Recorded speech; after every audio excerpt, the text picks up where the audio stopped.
भूखंड नीलामी की बकाया राशि जमा नहीं होने पर परिषद की कार्यप्रणाली पर उठे सवाल, पार्षदों में रोष। नीमच जिले के जावद तहसील क्षेत्र अंतर्गत आने वाली सरवानिया महाराज नगर परिषद में पिछले कुछ महीनों पहले भूखंड नीलामी की समय अवधि निकलने के बाद भी बकाया राशि को लेकर भूखंडधारी के द्वारा जमा नहीं करने का मामला सामने आया। लेकिन बताया जा रहा है कि बकाया राशि के इस मामले को लेकर नगर परिषद सीएमओ गिरीश शर्मा के द्वारा बीते दिनों सभी भूखंड खरीदने वालों को नोटिस जारी किए गए थे, जिनमें 3 दिन की समय अवधि दी गई थी जो निकल चुकी है। दरअसल सरवानिया महाराज नगर परिषद के द्वारा पुरानी पंचायत भवन को तोड़कर भूखंड की नीलामी की गई, जिसमें 5 भूखंड जो दुकानों के लिए आवंटित की गई और भूखंडधारियों को तकरीबन 120 दिन का जो समय नगर परिषद द्वारा दिया गया था, वो जारी नोटिस में बकाया राशि को लेकर यह भी दर्शाया गया था कि अगर 3 दिन में भूखंड की बकाया राशि इस समय अवधि के अंदर जमा नहीं कराए तो जमा राशि को रात सात कर पुनः निविदा आमंत्रित की जाएगी। लेकिन जिसका बकाया नगर परिषद के द्वारा जारी नोटिस के बाद भी अब तक बकाया राशि जमा नहीं कराई गई, जो नगर परिषद अध्यक्ष के करीबी होने वाला बताया जा रहा है। नगर परिषद सरवानिया महाराज द्वारा बीते दिनों जो पुरानी पंचायत भवन है उसको डिसमेंटल करके वहाँ भूखंड जारी किए गए थे, जो करीबन 5 रहे। लेकिन उसमें बकाया राशि चल रही थी, जिसको लेकर बीते दिनों परिषद द्वारा एक सूचना पत्र भी दिए गए थे उनको बकाया राशि जमा करने को लेकर। लेकिन बताया जा रहा है कि फिर भी उसमें कुछ भूखंडधारियों की राशि बाकी है। क्या कहना आपका इसमें? अरे हमारा तो ये कहना है कि भूखंड राशि जिसकी बाकी है वो उनसे लिए जाए और जो पैसा आता है वो विकास के लिए लगाया जाए नगर परिषद में। ठीक है, मान में आप उपाध्यक्ष नगर परिषद के, इस तरह देखा जाए तो एक उसमें अध्यक्ष की भी एक बात सामने आई कि भैया उसके जो करीबी है उनके द्वारा जो भूखंड की राशि जमा नहीं की। क्या कहना आपका इसमें? नहीं, ऐसा तो कुछ नहीं है, जैसा है वो सामने है। बाकी अपनों को तो ये कहना है कि उनको पेमेंट देना चाहिए और परिषद का है, शासन का पैसा कहीं जाता नहीं है और शासन का पैसा जमा करवाना चाहिए। और अभी जो नोटिस जारी होगा उसके बाद नहीं देगा तो उसमें निरस्त की जाएगी, वो तो जो भी नियम होगा शासन का। ये तो निरस्त की तो उसमें भी थी ना, उसमें कि भैया नहीं, अभी हमारे जो बात हुई है कि एक और उनको नोटिस जारी किया जाए और नोटिस जारी करने के बाद यदि वो नहीं अमल करते हैं तो उसके बाद निरस्त की जाए। क्या नाम आपका? रामलाल राठौर, नगर परिषद उपाध्यक्ष, सरवानिया महाराज। ये बताया नगर परिषद सरवानिया महाराज द्वारा जो पुरानी पंचायती भूमि थी उसको डिसमेंटल करके वहाँ भूखंड जारी किए गए थे 5 धारियों को बताए जा रहे हैं, जिसमें कुछ बकाया राशि भी चल रही है। उनकी समय अवधि निकलने के बाद भी परिषद द्वारा अब तक किस प्रकार की कोई उनसे वसूली नहीं की गई। क्या कहना आपका इसमें? वसूली नहीं की गई है। सीएमओ साहब से बात की गई, उन्होंने नोटिस दिया है सभी जो उन्होंने भूखंड विक्रय हुए हैं जी, सभी को नोटिस दिया है पेमेंट जमा करवाने। ये तो उसमें दर्शाया भी गया ना उसमें के निरस्त करके।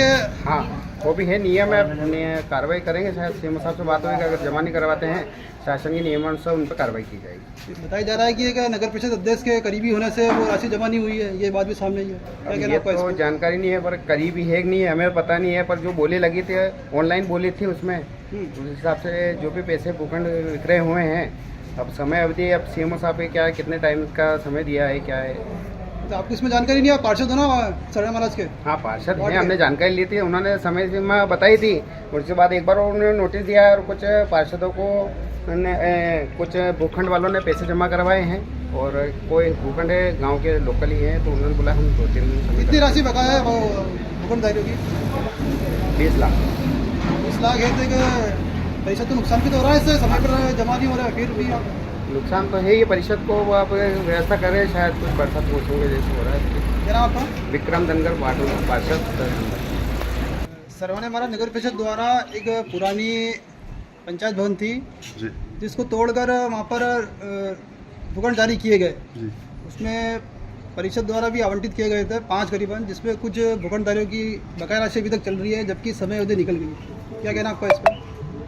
मैंने भी सीएमओ सर से बात करी थी और परिषद में भी गया था मैंने जांच भी करी थी। तो 5 दुकानों में से 2 दुकानों के पैसे जमा हो गए हैं, 3 के बाकी है। सीएमओ साहब ने बोला है कि बाकी इनको नोटिस दिया है 3 दिन की कार्रवाई के लिए। 3 दिन में अगर पैसा नहीं जमा होता है तो निरस्त की कार्रवाई की जाएगी। और 3 दिन में किस तरह की आगे कार्रवाई की जाए अगर जमा नहीं होता है? वैसे जो प्रथम जो नोटिस जारी हुआ था उसमें अवधि निकल गई करीबन 120 दिन की। जी, लगभग 150-60 दिन हो गए हैं ऐसा बता रहे थे, पर कार्रवाई तो अभी ये नोटिस दिया इसके बाद ही बोल रहे हैं, इसके बाद ही होगी। देवीलाल धनगर, पार्षद प्रतिनिधि, वार्ड नंबर 8। बताया नगर परिषद सरवानिया महाराज द्वारा बीते दिनों पंचायत जो पुरानी पंचायत है उसको डिसमेंटल करके वहाँ भूखंड जारी किए गए। लेकिन उसमें कुछ राशि बकाया भी चल रही है, जिसको लेकर नोटिस भी जारी किए गए थे भूखंडधारियों को, लेकिन कुछ के बाकी है इसमें, जबकि समय अवधि निकल गई। क्या कहना आपका इसमें? शासन का पैसा है, अगर बाकी है तो जमा कराएं। नहीं, उनका पैसा है। एक आप इसमें बताया भी जा रहा है कि समय अवधि निकल गई है, और नोटिस में भी साफ दर्शाया गया था कि निरस्त कर कर इसको फिर से हम समय अवधि अगर निकल गई तो उन पर कार्रवाई करके पैसे लिए वसूल करें। क्या नाम आपका? अशोक राठौर, पार्षद प्रतिनिधि, वार्ड नंबर 2।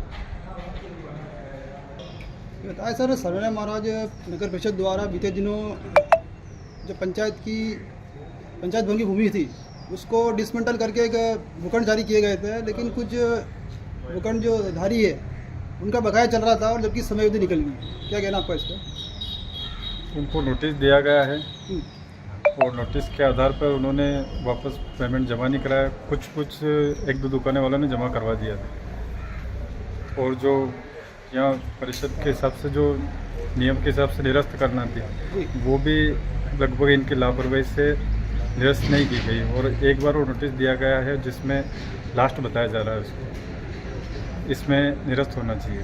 अगर अंतिम नोटिस में भी अगर फिर भी बकाया राशि जमा नहीं हुई तो कैसे क्या अग्रिम कार्रवाई की आप परिषद से मांग?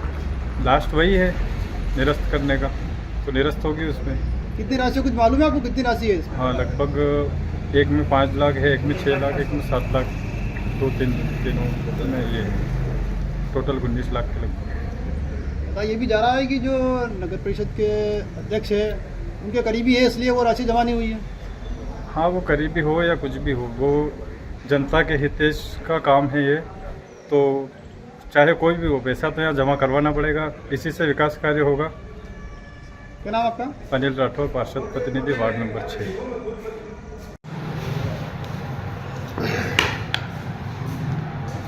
हाँ सर, ये जो दुकानों की नीलामी हुई सरकारी की, जिसमें ये नीलामी के बाद भी वे कई राशि जमा नहीं हो पाई है, तो इसका क्या कारण है और इसके बाद में क्या कार्रवाई करेंगे आप? नहीं हो पाई है। मध्य प्रदेश शासन के नियमानुसार ऑनलाइन टेंडर किए गए थे, और उच्चतम ऑफर वाले व्यक्तियों को दुकान आवंटित की गई है। उनमें से लगभग 2 दुकानों के पैसे जमा हो गए हैं और 3 दुकानों के पैसे शेष हैं, जिसकी कार्रवाई की गई है। उनको सूचना पत्र दिए गए हैं। अगर उनके द्वारा राशि जमा नहीं होती है तो विधि सम्मत कार्रवाई की जाएगी। आपके पास दूसरी मतलब अधिकारी द्वारा, आपके ही द्वारा ये कहा जा रहा है कि हमने दूसरी बार नोटिस दिया है, पहली बार नोटिस दिया और काफ़ी समय हो गया है, तो अभी तक वे राशि नहीं जमा होती है, तो आप क्या कार्रवाई करेंगे उसमें? देखो, सूचना पत्र हमने जारी किए हैं, सूचना पत्र जारी हुए हैं, और जो ऑफर का जो उच्चतम ऑफर हैं, जिन व्यक्तियों के उच्चतम ऑफर स्वीकृत हुए हैं, उनके द्वारा बताया गया है कि वो राशि जमा करा देंगे, उन्हें कुछ अवसर दिया जाए। तो हमने नगरपालिका ने उन्हें अवसर दिया है, और अवसर के आधार पर उन्हें वो पैसा जमा करा देंगे। अगर पैसा जमा नहीं किया जाता है तो जो भी आगे की प्रक्रिया है, जो कानूनी कार्रवाई होगी, जो नियमानुसार जो कार्रवाई होगी, हम करेंगे। पार्षदों द्वारा ये भी आरोप आपके ऊपर लगाए जा रहे हैं कि आपकी मतलब काफ़ी करीब होने के कारण ये टेंडर मिलीभगती से किया गया। इस विषय में आप क्या कहेंगे? टेंडर मिलीभगत का ये तो वो संभव कैसे हो सकता है? मध्य प्रदेश शासन के नियमानुसार ऑनलाइन टेंडर होते हैं, और ऑनलाइन टेंडर में जो भी उच्चतम बोली लगाता है, जो उच्चतम ऑफर उसके अंदर ऑनलाइन करता है, उसी को दुकानें आवंटित होती है। उसमें ऑनलाइन प्रक्रिया में किसी प्रकार का कोई संशय उत्पन्न होता नहीं है। होता नहीं है।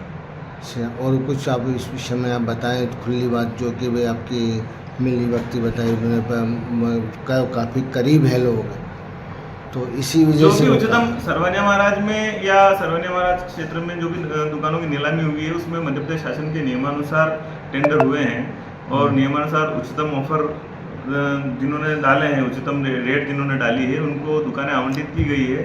अभी नगर परिषद द्वारा किसी भी व्यक्ति को कब्जा नहीं दिया गया है। जितनी भी राशि बनी है या जितनी भी राशि उनके ऑफर में आई है, वो सारी राशि जमा होने के पश्चात ही किसी भी व्यक्ति को कब्जा दिया जाएगा। नगर परिषद तब तक उनको कब्जा नहीं देंगे। ये राशि कब तक जमा हो जाएगी, बाकी राशि? हमने सीएमओ ने सूचना पत्र जारी किए हैं। अब सूचना पत्र के आधार पर वो कब जमा कराते हैं उनसे सीएमओ ही इस बात का जवाब दे पाएगा। Thank you. आपके शुभ नाम से? रूपेंद्र जैन, नगर परिषद अध्यक्ष सरवनिया महाराज। सर, सरवनिया नगर परिषद में आपके द्वारा एक पंचायत भवन थी पुरानी, उसको तोड़कर भूखंड जारी किए गए 5, लेकिन बताया जा रहा है कि उसमें समय अवधि निकलने के बाद भी कुछ बकाया राशि बाकी चल रही है। कुल 5 दुकानों का भूखंडों का आवंटन किया गया था, जिसमें से वर्तमान में 2 के द्वारा राशि पूरी जमा करा दी गई है। शेष 3 के लिए संबंधितों को सूचना पत्र जारी कर दिया गया है। अंतिम सूचना पत्र भी जारी कर दिया गया है।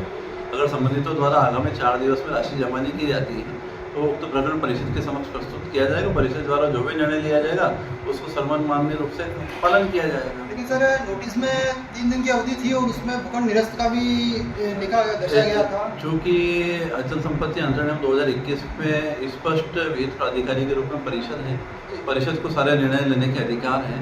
परिषद अध्यक्ष महोदय को आदरणीय को ये प्रकरण प्रस्तुत किया गया तो उनके द्वारा कहा गया कि एक बार अंतिम सूचना पत्र जारी किए जाएं। अंतिम सूचना पत्र जारी कर दिए गए हैं। उनके द्वारा अगर 4 दिवस में राशि जमा नहीं की जाती है तो अध्यक्ष महोदय के सामने प्रस्तुत कर परिषद में प्रस्तुत किया जाएगा। कितनी सर बकाया राशि चल रही है खाली भूखंड? कुल 3 भूखंड की राशि शेष है, उनकी 21 लाख करीबन राशि शेष है। क्या अगर 4 अवधि में भी अगर जमा नहीं होती तो किसी की अग्रिम कार्रवाई? अगली कार्रवाई परिषद द्वारा की जाएगी। परिषद द्वारा जो भी निर्णय लिया जाएगा उसका पालन किया जाएगा। आपका नाम?